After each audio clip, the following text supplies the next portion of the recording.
It is Wednesday, my dudes, which means it is time for another first thoughts and initial impressions video. This one will be on Serene Purity Aiden, or Adin. I'm still not really sure how to pronounce this character's name, despite the fact that this is going to be the third time that I do one of these first thoughts and initial impressions on them. For the sake of simplicity, I'm just going to go with Aiden, because I believe that's how I pronounced it in the last couple of videos, even though I'm pretty sure that is an incorrect pronunciation. That said, I also want to talk about some of the stuff that was in the patch notes that was shown today, as well as the buff to Edward Elric from the Full Metal Alchemist collab. So if you want my 2 cents on all of that, they will be contained within this video. Before we look at Serene Purity Aiden's cool S3 animation, which is pretty much the same cool animation that we've seen for the last two, please consider leaving me a like or a subscribe if you haven't already. Really helps me out here a ton. And with that out of the way, on to the video.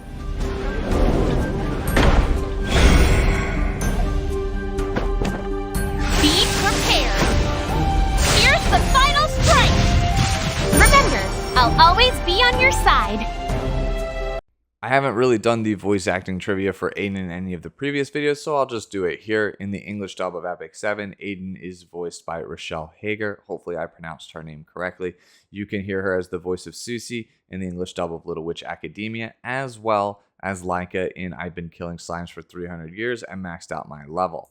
Taking a look at Aiden's stats, she is a 3-star thief of the Leo Zodiac symbol. Obviously, she shares a stat line with the other specialty changed Aidens. She has 1,081 attack, 4,572 health, 111 speed, 494 defense, 23% critical hit chance, 150% critical hit damage, 5% dual attack chance, and no effectiveness or effect resistance. Slightly above average speed, but overall the stats are pretty low when compared to other characters in Epic 7, specifically the 5 stars. Obviously, the rune tree, which we'll be talking about later, is meant to shore up these deficiencies. And after the runes, honestly, Serene Purity Aiden does end up actually having a pretty good stat spread, all things considered. Taking a look at her skills, let's start with the S2 passive, which is Crystal Clear Soul. When the ally with the highest attack starts their turn, Aiden gains 1 focus. After attacking on Aiden's turn, if her focus is full, she will consume all focus to activate Glacial Strike. Glacial Strike is an AoE attack with a 50% chance to decrease the defense of all enemies for 2 turns, and also grants the Torrent buff to the ally with the highest attack. Torrent is a unique buff that cannot be dispelled. After attacking with a basic skill, the person who has it, if that basic skill is a single target attack, it will deal additional damage proportional to the damage dealt. We don't really know how much damage Torrent is actually going to do. Is it a damage doubler? Is it a 1-to-1 ratio? Is it, say, 10% of the character's attack, 10% of their damage that they would have dealt? So we need to, again, see that multiplier. All you need to know is that Torrent is essentially an undispellable free damage bonus whenever you use Glacial Strike. I don't know how often Glacial Strike will come up because you're going to need 5 focus, and you'll notice that Crystal Clear Soul does not start you with any focus, which means you are going to be starting at 0 focus for the most part, unless there's some universal mechanic that makes you start at 3 focus that I am unaware of for the most part. But I'm going into this under the assumption that 0 focus is where I'm starting. I'll be pleasantly surprised with 3 focus if that's exactly where I start. But regardless, an AoE attack that defense breaks the entire team is very, very strong. Granted, it's only on a 50% chance. I don't really know, again, how good this move is going to be. Defense break is probably like the second best debuff in the game behind stun. So obviously it's going to be very strong being able to AoE defense break everything on the enemy team, but it's just such a low rate, and I'm not really sure how spammable this actually is. Overall, it's probably a decent skill, but it feels like many of the other S2s on the other Aidens where it's just like a modified version of this AoE that's supposed to be really good, but the moneymaker is usually on the S3. I'm not going to say no to a defense break, especially because the previous Aidens have all been PvE characters. The green one, most notably, has been very, very good for not only Pain Pursuer Moroi, but Abyss as well. The red one really has struggled to find a niche pretty much anywhere.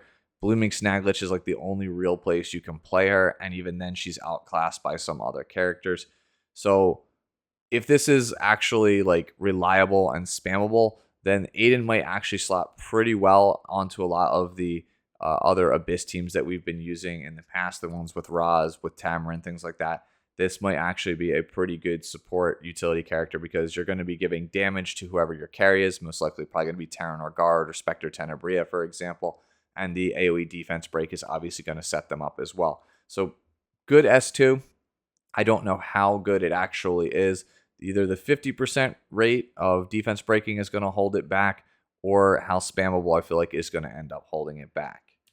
Taking a look at the S3, it is Frozen Winter Cut. You acquire 2 souls upon use, and it has a 3 to 4 turn cooldown depending on Malagora, or I should say in this case, Stigma, because it is a 3-star, so you should be able to easily get this character to plus 15.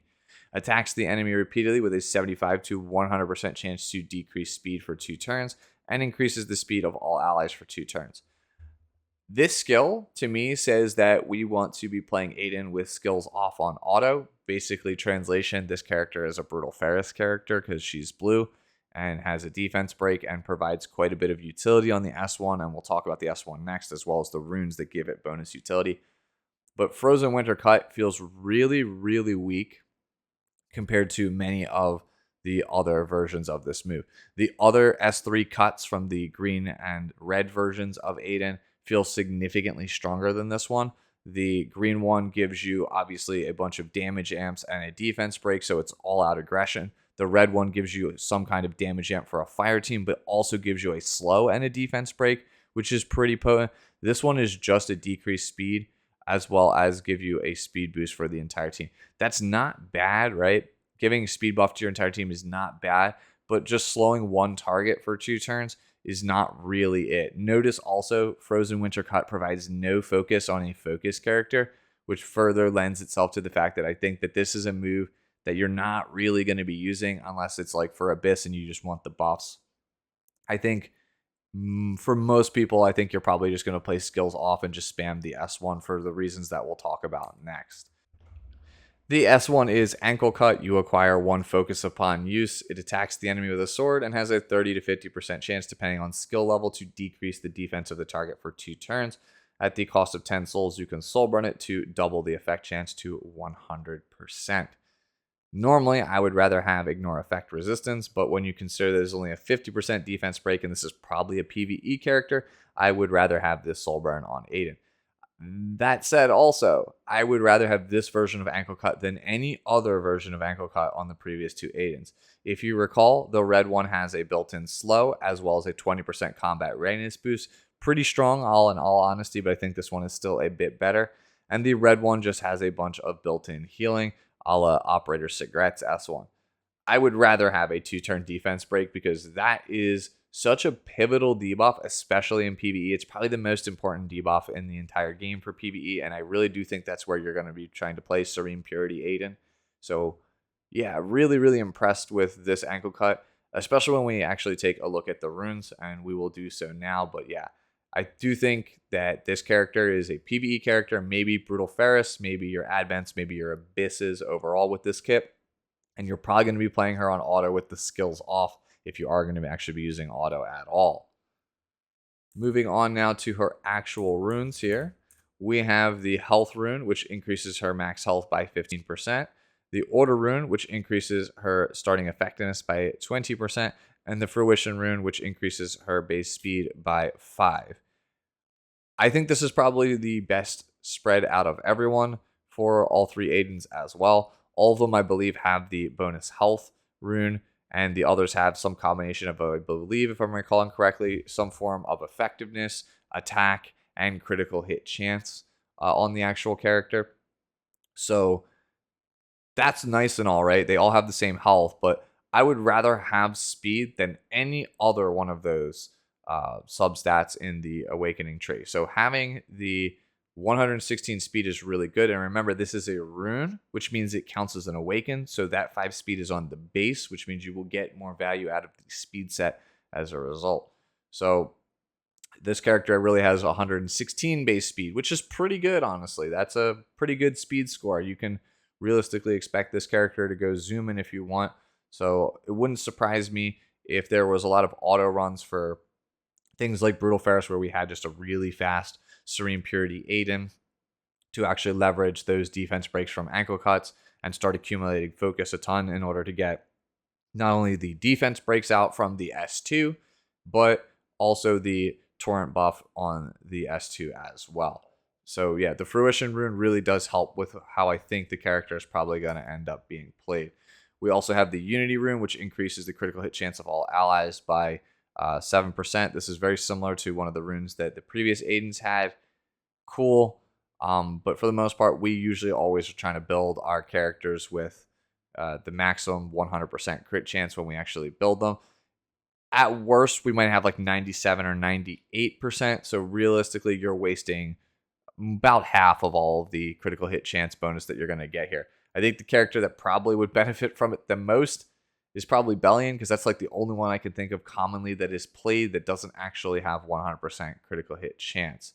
Courage rune, when suffering an attack that targets all allies, decreases damage suffered by 33%, doesn't stack with other damage reduction effects. The wording on this makes me think that it only works on Aiden, and I'm pretty sure that it only works on Aiden, but if for some reason this was just like a 33% damage mitigation from AoEs to your whole team, oh man, this character would be so good. You'd be using her in similar situations like Elena when like AoE cleave actually happens. To be fair, AoE cleave is very few and far between outside of like Edda nowadays, but it still is cool to think about. Like maybe this character would have been a nice pocket pick if they had a like a pseudo Elena passive. But as it stands right now, I'm pretty sure it just reduces the damage by 33% in case you just get hit by like an AoE from Brutal Ferris, for example. That's pretty much its intended purpose, I'm pretty sure. Moving on to the move specific runes, we have one for S3. It is the Guard rune. When using Frozen Winter's Cut, you have a 100% chance to dispel one debuff from the caster and the ally except for the caster with the highest attack. Shocker, Brutal Ferris puts down the slow debuff, so this would get rid of it if you actually ended up using it. And then you'd get to obviously get the speed bonus on your team. It's kind of like you're flipping the role, flipping the position. It's fine. Not really like anything like exceptional. Moving on to the S2 rune, it is the achievement rune. It increases the damage dealt by Glacial Strike by 10%.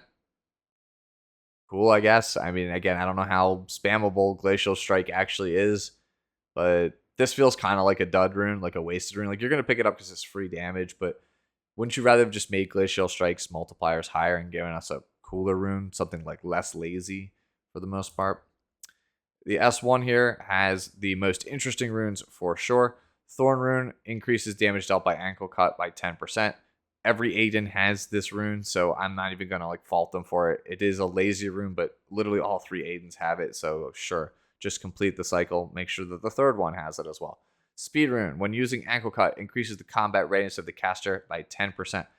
That's really good because if you recall Brutal Ferris, if you're going to use her there, Brutal Ferris has a phase where you double all combat readiness. So that is actually a 20% CR push, which puts it on par with the green Aiden. You'd get 20% CR, and then also you'd get a defense break, which is significantly better than 20% and a slow, most of the time at least.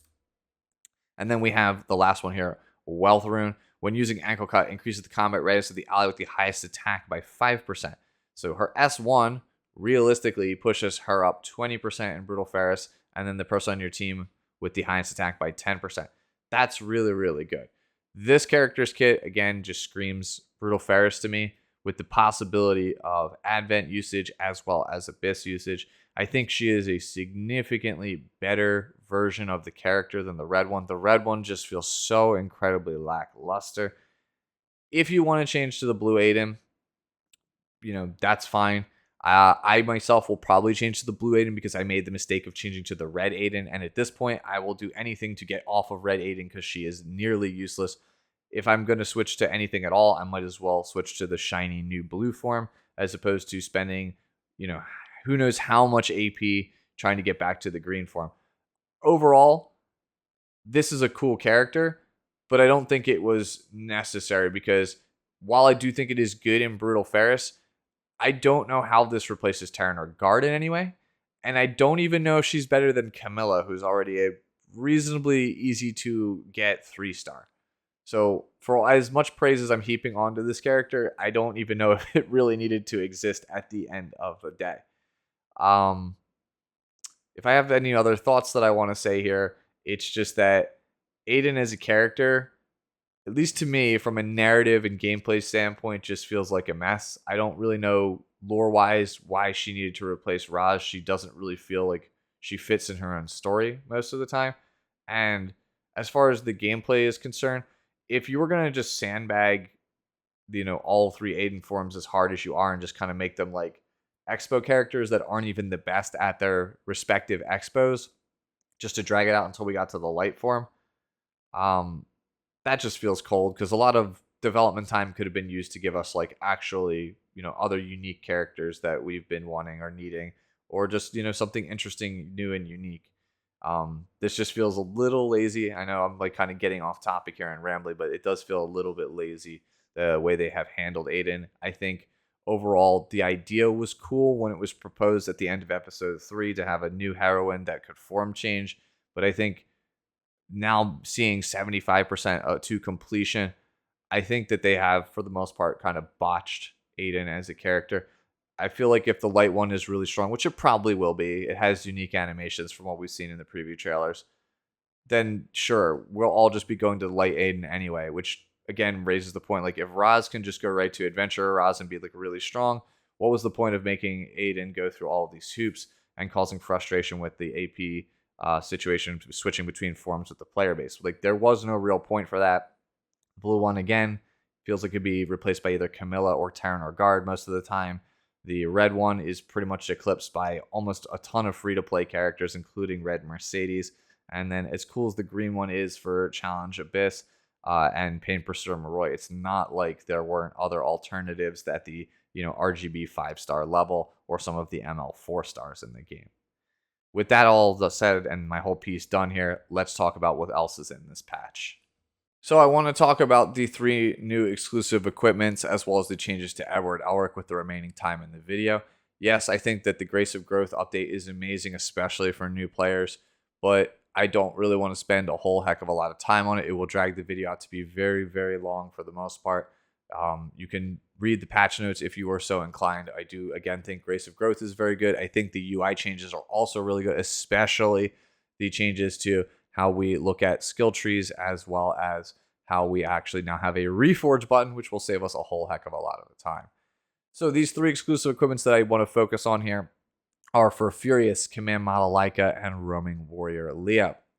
The winner of the 3 is, in my opinion, the first one we're going to talk about, which is Command Model Leica. You get 10 speed on this exclusive equipment. If you've watched any of my videos in the past, I always tell you to take note when a character gets 10 speed as an exclusive equipment, because it can fundamentally open up entire, whole play styles for them, whole new worlds for the most part. So Leica was already a character that some people were trying to make work as an opener, but with some shaky results. Now with 10 extra speed, we're looking at, I believe, a 124 speed ranger as opposed to a 114 speed ranger, which means that the character can realistically be pushing in the 290s or even the 300 range, which is pretty good because if you recall, when I did the overview for Command Model Leica, I was like, it's a pretty good character. I think a lot of people were pretty down on her. Pretty solid opener. S2 provides some really good utility. She's kind of found a home in Katie's, but one of the biggest struggles she has is actually speed tuning her. So having actual extra speed, having that flexibility of the extra speed is really, really nice for her. It would not shock me in the slightest if this character started seeing RTA play, just because they are now a very fast potential opener. The first EE here is for the S1. It increases the combat readiness of the ally with the highest attack on your team instead of a random ally when using the S1. Could have potential cleave applications. Could obviously also set up specific hunt runs in order to actually get things to line up properly. Less RNG for your hunt one-shots, your Katie's runs, things like that. Volley Fire is probably going to be the one that is most used. If we are going to be using her at all in RTA, it just increases the sleep chance on the S3 by 10%. When a debuff chance is not maxed out, it's usually a pretty safe bet. This is going to be, again, the safe bet, although, again, I could see the first one being used. The third option increases the damage on the S3 by 10%, which feels like pretty much a cop-out, very lazy exclusive equipment when they don't really know what else to do. I don't really think anyone plays the increased damage on any of the actual EEs except for maybe like, Alencia, and then Koeric or Charon. That's kind of it. And honestly, that's largely because of a byproduct of a character like Charon not really having the absolute greatest exclusive equipments. Next up, let's look at Roaming Warrior Leo. He also gets 10 speed. I don't know if that one actually will help him as much as Leica's, though. So this one I'm quite unsure of because he is a bomb character that has a lot of the same issues that like Silverblade Araminta has. He doesn't really have any of the issues, or I should say Summertime Hysteria doesn't really share any of the same issues that he ends up having. So I don't really think this is going to help him that much in the long run, but we'll see. Maybe I am wrong. Maybe this character will actually be somewhat useful with this exclusive equipment. I don't know anyone, though, who actually plays him. So it might actually even be insane for him, and it just completely flies underneath the radar. Shuffles, I think, was the only person I think I've ever seen actually use this character and have some degree of moderate success. So the first one is on Fire Slingshot. Increases Fire Slingshot's defense or decrease attack effect chance by 10%. I cannot read today. Go Raku, which is his S3, has a 30% chance to activate Fire Shock Bomb as an extra attack against a random enemy when using Go Raku. So, not a fan of having RNG baked into my my EE here, but hey, it worked for Shu, right? Go Raku increases effectiveness of the caster for 2 turns when using Go Raku. I don't think it's the last one. It's probably the second one because, it's got the 30% extra chance to do the thing, whereas everyone else is just, 10% extra chance for attack down doesn't thrill me. Effectiveness buff on my ultimate, which is supposed to be my big, way to plant bombs. I don't think I really like that either. So again, you can tell I'm not super well versed in Roaming Warrior Leo. I don't really know too much about him. If this has a lot of success for him, then that's awesome because this character has been underplayed for a very, very long time. If you actually play Roaming Warrior Leo and you have more thoughts on this, please let me know down in the comments below. I would love to know if I'm off the mark on this at all. Do you think he's going to be insane? Do you think he's going to remain completely unplayed like he is now? Yeah, again, would love to hear your thoughts. And then lastly, we have one on Furious, which is the most disappointing exclusive equipment of the 3. He got 14% attack. Why? Why could it not have been 10 speed? Like, I know we gave 10 speed here and 10 speed here. So close.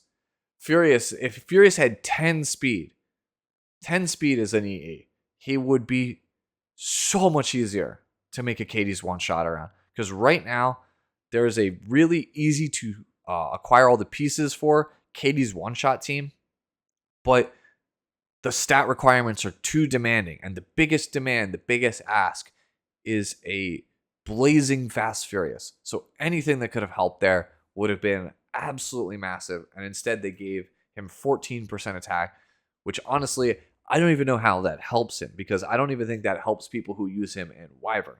So again, really disappointed with this one. The best one is probably going to be the first one, which increases Quick Draw's burn effect chance by 25%. Helps out with your Wyvern. Sure, that's pretty good. The second one is incredibly puzzling to me. Restricts the target for 2 turns when using Fatal Bullet. I'm pretty sure everybody only plays this guy in hunts, and I'm pretty sure hunt bosses are immune to restricts. So why? It doesn't make any sense. And then the last one has a 75% chance to decrease hit chance of the target for 2 turns when using Fatal Bullet. So blind is cool, but yeah, it's not even 100%. So I don't really know. I think the first one is what you're going to play if you use Furious at all in Wyvern, and maybe you use the second one for Katie's. I don't really know. At the end of the day, I'm just super disappointed that this was not speed. We also are going to get this new artifact, I believe, for the anniversary here. I do quickly want to talk about this Prelude to a New Era. Despite all the fancy text, this is just Portrait of the Saviors. I believe with different artwork and a different name. And it can't stack, right? If I'm not mistaken. No, it can still stack. But I think you're only going to get one copy of this for the anniversary. The reason I want to highlight it, obviously, Portrait is a very good artifact for not only RTA, but all facets pretty much of PvP. It's even pretty good in PvE. It's generically one of the strongest options that we can get for damage artifacts. So for those of you who missed Guilty Gear, here you go. Here's a free copy of it for the most part. The reason, again, I want to highlight this, not only because it's a good artifact, this could mean that we're probably not going to get Guilty Gear again, because they could have just given us Portrait of the Saviors, but they've decided to give us Portraits of the Saviors with a different name. I don't really know what that means, but I do want to draw attention to it that like this could be signaling that they want to move away from Portrait of the Saviors, or they might not be able to re-up the Guilty Gear license. So for those of you who unfortunately have not gotten the Guilty Gear characters as of now, there is a non-zero chance, like a much higher chance that I would say there has been in the past, that Guilty Gear might not be coming back if they have elected to give us something we already have with a different artwork and a different name. Very rarely do you see that actually happen in a game. So the last thing I want to talk about in this video is Edward Elric and his balance adjustment. This subject has kind of been eating at me ever since Edward actually came out. When I made the Full Metal Alchemist First Thoughts and Initial Impressions video, I was supremely confident that Edward was going to be a meta pick hero for just a number of reasons. And I feel like a lot of other content creators felt the same way. His stats were really good overall. High speed, good defense, solid HP, although it wasn't really that high. And his attack was low, but we didn't care because he was a health scaling bruiser. The S1 had a survivability mechanic in a barrier, and it dodged most of the barrier hate. And on top of that, you know, it's traditionally one of the best survivability things in the game. Barriers are always really, really strong. The S3 ignores damage share, which traditionally most single target moves that do are very powerful. It's also a stacking move. Most stacking attacks like Apocalypse Ravi's S3 are also traditionally very powerful. The S2 equivalent exchange not only has a cleanse component to it, but it counters with an AoE that is not only a strip, but also puts down some potent debuffs. So on paper, Edward Elric had all of it. He just sounded like so easily a slam dunk, for sure, great character. But after we saw the multipliers, I think it should have been more obvious than it actually was, because he had multipliers akin to Apocalypse Ravi, which are pretty much the best in the game, best in class. So we all thought he was going to hit like an absolute truck. I think the thing that most of us content creators failed to realize is that Edward has like 1,000 HP base less than Apocalypse Ravi with A Ravi's multiplier. So he was always going to be hitting like 20% lower than Apocalypse Ravi. So that's why his damage does not feel super, super great for the most part. And it is, again, pretty embarrassing because I have seen a lot of the resentment online. You just browse Reddit for like all of 2 seconds and you can see like, man, people are not happy with content creators who said that Edward was like a must pull or a meta pick. And again, that has been like eating at me because I'm just like, yikes, I'm sorry if I was one of those people that steered you towards that, because he really wasn't all that on release. Because what ends up happening with this character is we have an S1 that is like A Ravi but will never perform like A Ravi because his stats aren't good enough to make it perform like A Ravi. And then the S3 is a stacking move, but it will never stack up anywhere near as fast as Apocalypse Ravi or Spectre Tenebria or Landy or any other stacking move. In fact, the first S3 is incredibly mediocre, and the second one is pretty much about average. So you're only ever really getting like crazy value out of the S3 if you have an incredibly long game and you're soul burning it often and the character is reasonably fast. So he's got the same issue that Landy actually had, where she just could never stack up the Chief is on the scene before they actually buffed her. And then there comes the issue of Rise on equivalent exchange. The move might as well just not even deal damage. The damage multiplier is laughably low. Like it's at 0.5x and like some really crappy health scaling multiplier. Right? Yeah, so he just on paper feels really good, but in practice he doesn't, because he just doesn't have the stats. He doesn't stack up fast enough, and the damage multipliers on the S2 are laughable at best. So now they have decided to address the fact that they have admitted in their original announcement that Edward has vastly underperformed compared to where they thought he was going to actually be. So it's not even just the content creators, but the people who make the game projected Edward Elric to be a lot better than he actually is. So they have made this change. They have proposed this change, and I'll read it to you now. So they have changed it so that it now reads, after being attacked when the caster has a debuff, dispels one debuff and activates Rise. Rise can only be activated once per turn. So that's already the first change if it's not already apparent to you. Because before, when he got attacked, he would activate Rise and dispel. He would dispel the debuff and then activate Rise. That portion of the skill could only be activated once per turn. Now the Dispel's debuff can be activated at any time, but only the counter portion of Rise can be activated once per turn. That makes him more akin to Fighter Maya, where every time he is attacked, he will always cleanse one debuff. So that inherently gives him some more value because he can't really be debuffed in the same way that like Champion Zerato or like Fighter Maya can't really be debuffed. So he's already going to have some value against control characters just from that change as well. On top of that, Rise now is an AoE attack that dispels one buff and inflicts a random debuff for 2 turns from that same list that we talked about before. That is still the same. It will now also increase the combat readiness of Edward Elric by 20%. And then the damage is also going to be increased on this actual move. So they're increasing the base multipliers on him, giving him 20% CR the first time he counters with his S2 equivalent exchange Rise proc. And then he's again pseudo immune to debuffs. So that's pretty much the changes. My problem is that it still doesn't fix some of the other issues I have with the character. For example, the S1, traditionally very strong multiplier, doesn't have the stats to back it up, so it's still not going to be the best, but it'll probably still be just solid. The barrier is laughably low, if I didn't mention that already. It is 8% of Edward's health, which probably sounds like a lot, right? But Rowana's is, I believe, 12.5% of Rowana's health. And Rowena is almost always built with more health than Edward Elric. And that barrier is laughably bad. Anybody who tells you, like we talk about worst barrier in the game, if we had that conversation, I'm pretty sure most people would arrive at Senya. And then after that, it's probably like Rowena. They're probably considered like the 2 worst barriers in the game. So Edward's is worse than Rowena. So it's in that conversation for like one of the worst barriers in the game. So they didn't make the barrier bigger. The S1 damage is, it's all right, I guess, right? Because he has the lower health total. But the S1 still is going to the S3 is still feeling it's going to underperform compared to where it has been over the past week or so. I'm sorry, compared to like, how it has been over the last week or so. So yeah, changes are better.